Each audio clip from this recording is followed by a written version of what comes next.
எல்லா முதலமைச்சரும் வெளிநாடு போவாங்க, என்ன முதலீடு ஈர்க்க போவாங்க.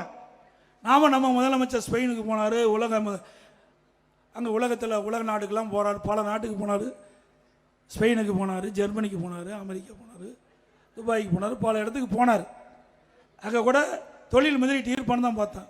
ஆனால் ஸ்பெயினில் போய் சைக்கிள் ஓட்டிகிட்டு இருக்காரு. ஏங்க இதுக்காகவே நீங்கள் ஸ்பெயினுக்கு போனீங்க?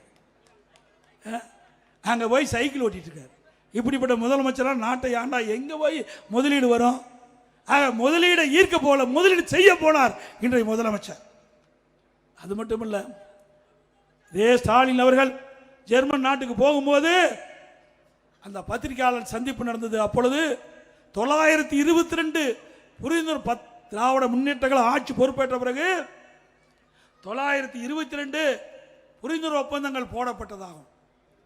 சுமார் 10,62,000 கோடி தொழில் முதலீட்டை ஈர்க்கப்பட்டதாகும். அதோடு இந்த திட்டங்கள் நிறைவேறுகின்ற பொழுது சுமார் 32 லட்சம் பேருக்கு வேலை கிடைக்கும் என்று ஒரு செய்தி சொன்னார்.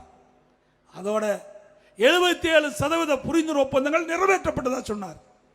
அப்படி 77% புரிந்துணர்வு ஒப்பந்தங்கள் நிறைவேற்றப்பட்டனா 77% தொழில்கள் தமிழகத்தில் தொடங்கப்பட்டது சொன்னால் 25 லட்சம் பேருக்கு வேலை கிடைச்சிருக்கணும். இங்க ஓமலூரில் ஏதாவது வேலை கிடைச்சிருக்குதா? கிடைச்சிருக்குதுங்களா? அத்தனையும் பச்சை பொய்.